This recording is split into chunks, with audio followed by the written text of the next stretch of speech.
అరే ఆశ్చర్యంగా ఉంది. ఏమిటిలా వచ్చాడాన్ని? ఈ రోజు పెద్దావిడ రోజు కదా, ఆదివారం. సోమవారం అని క్యాలెండర్ బల్ల గుద్ది చెబుతుంది.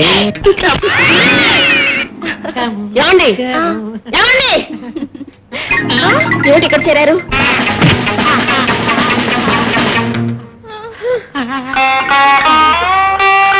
చెడ్డి చెడ్డి ఏమండి ఏమండి? స్వామి, పగవాడికి కూడా వద్దురా ఇద్దరు పిల్లలు కూడా.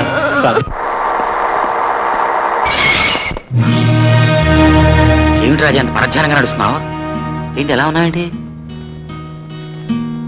ఎప్పుడో తెలుసుకోవాల్సిన నిజం ఆలస్యంగా తెలుసుకున్నా. ఇన్నాళ్ళు నా తండ్రి అనుకున్న మనిషి ఈ రోజు నేను తన కొడుకును కాదని పొమ్మన్నాడు.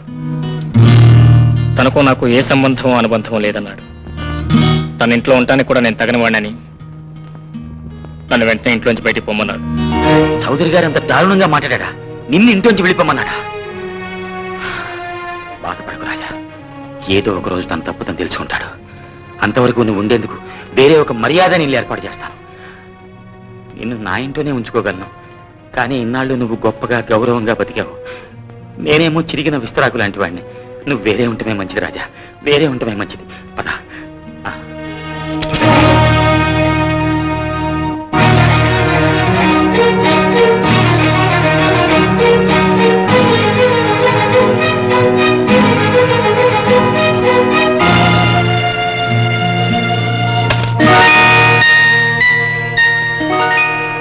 ఏమిటివి? ఆ చాక్లెట్లు నన్ను ఆప్యాయంగా మావా అని పలకరించే నా మేనల్లుడిద్దరి కోసం అలవాటుగా తీసుకొచ్చాను. కొంచెం పిలుస్తారా? వాళ్ళ ఇంట్లో లేరు. ఎక్కడికి వెళ్ళారో? నాతో చెప్పి వెళ్ళలేదు. మీతో చెప్పకుండా బయటికి వెళ్ళింది రాము. మీరు చెప్పటం వల్ల ఇల్లు విడిచిపెట్టి వెళ్ళింది రాజా, అవునా? అవును. వాడికి ఇంట్లో ఉండే అర్హత లేదు, అందుకే బయటికి పొమ్మన్నా. అర్హత లేదని పొమ్మన్నారా? మీ అబ్బాయి కాదని పొమ్మన్నారా? వాడి బుద్ధులను బట్టి గుణాలను బట్టి వాడు మా రక్తం పంచుకు పుట్టిన బిడ్డ కాడని మాకు నమ్మకం ఏర్పడింది, అందుకే పొమ్మన్నా. శభాష్. బుద్ధుల్ని బట్టి గుణాల్ని బట్టి వారి పుటకల్ని కనిపెట్టే మీకు మీ తెలివితేటలకి నా జోహార్లు. ఏ ఎందుకండి కోపం? కోపం ఎందుకండి? ఎస్పీ గారు ఉన్న మాటే అంటున్నాను. రోజుల బిడ్డని తీసుకొచ్చి ఇన్నేళ్లు పెంచి ఇవాళేమో అల్లరి పనులు చేశాడని కొడుకే కాదని బయటికి పొమ్మంటారా? పెంచిన పూల మొక్కని తుంచడానికి, చేరదీసిన కుక్క పిల్లని దూరం చేసుకోవడానికి కూడా మనకి మనసు రాదే. అలాంటిది ఇన్నేళ్ల బంధాన్ని ఎలా తెచ్చుకోగలిగారండి? ఎస్పీ గారు, ఒక్క మాట అడుగుతాను, చెప్పండి. రేపు మీ దగ్గర ఉన్న రాము కూడా చెడు స్నేహాలు చెడలవాట్లు అబ్బాయి అనుకోండి, వాణ్ణి కూడా నువ్వు నా కొడుకు కాదని బయటికి పొమ్మంటారా? చెప్పండి అమ్మా. బాబు, నువ్వు ఆవేశంతో మాట్లాడుతున్నావు. ఈ ఎస్పీ చౌదరి గురించి నీకే కాదు, ఈ సొసైటీలో అందరికీ తెలుసు. నీతి నిజాయితీలతో పరువు ప్రతిష్టలతో మచ్చ లేకుండా బ్రతుకుతున్న ఈ కుటుంబంలో రాజా ఒక విషబిందువుగా తయారయ్యాడు.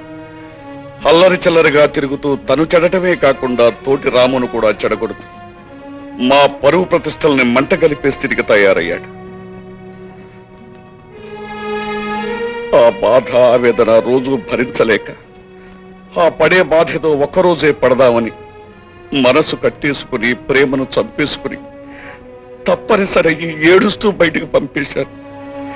నా బాధ ఏమిటో ఒక్కసారి నువ్వు నా స్థానంలో ఉండి చూస్తే నీకు అర్థమవుతుంది.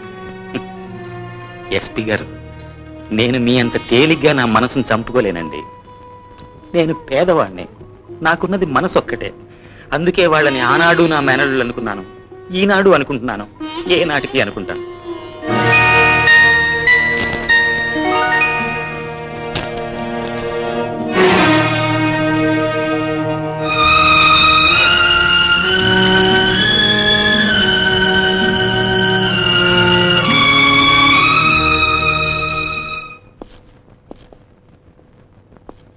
ఇందాక నేను చెప్పిందంతా గుర్తుంది కదా? అవసరాన్ని బట్టి రోజుకోసారి అబద్ధం ఆడితే ఏమాత్రం తప్పు లేదని పెద్దలు బల్ల గుద్ది మరీ చెప్పారు. కాబట్టి ఆవిడతో నేను చెప్పినట్టు మాట్లాడాయి. నమస్కారం. నమస్కారం. ఏమిటి బాబులు ఇలా వచ్చా? ఈ అబ్బాయి ఎవరు? ఇతని పేరు రాజా. కూర్చో. నమస్కారం. ఇతను బుద్ధుడంత బుద్ధిమంతుడు, శ్రీరాముడంత గుణవంతుడు, సత్యహరిశ్చంద్రుడంత సత్యవంతుడు. మన్మధుడంత అందగాడు కూడాను.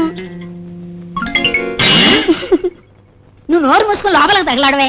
అయ్యయ్యో తిట్టకండి, అమ్మాయి తప్పే ఉంది, వయసు అలాంటిది. ఉండమ్మా, ఏం పర్వాలేదు, ఉండు. విషయం ఏంటంటే మా రాజాకి మీ ఇంటూ అద్దెకి వాటా కావాలి. బాబులు చెప్పాను కదయ్యా, పెళ్లి కాని కుర్రాళ్ళకి మా ఇల్లు అద్దెకివ్వనని. అమ్మా ఇస్తే ఏం పోతుంది? ఏమీ పోదమ్మా, కొంప మునుగుతుందని మీ అభిప్రాయం. మా వాడికి పెళ్లి అయిపోవటం ఏంటి, అయిపోయింది. ఆ? ఒకరోజు పెళ్లి కాదు, 5 రోజుల పెళ్లి. ఏం రాజా? అవునండి, పెళ్ళయిందండి, బాగా అయింది. అయిపోయిందా పెళ్లి? అయ్యో రామా. మా వాడికి పెళ్లి అయిపోతే నీకు బాధ ఎందుకమ్మా తల్లి? నువ్వు లోపల పోతావా లేదా? ఆ? సరే నేను చెప్పేది వినండి. మా వాడికి మొన్న మధ్యన పెళ్లి అయింది. మంచి రోజు చూసి భార్యని తీసుకొచ్చేస్తాడు. అంచేత మీరు ఇల్లు అద్దెకిస్తే పుణ్యం ఉంటుంది. మీ అమ్మాయి పెళ్లి కూడా తొందరగా అయిపోవాలని దీవించేస్తాను. దానికేంట్లే బాబులు, తప్పకుండా ఇస్తాను. ఇదిగో అబ్బాయి, కిటికీలోంచి చూడ్డాలు, సైకిల్ చేయడాలు, అల్లరి వేషాలు వేయడాలు ఇటువంటివి ఏవి ఇంట్లో జరగడానికి వీల్లేదు. అవన్నీ మీ అమ్మాయి చేయకపోతే మా వాడి కాపురం చల్లగా ఉంటుంది. చాలేవయ్యా. ఇదిగోండి, ఈ 100 అడ్వాన్స్ ఉంచండి.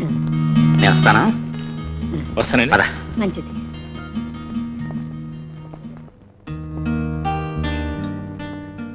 రాణి, నేను మాట్లాడుతాను, చెప్తావా? ఏమిటది?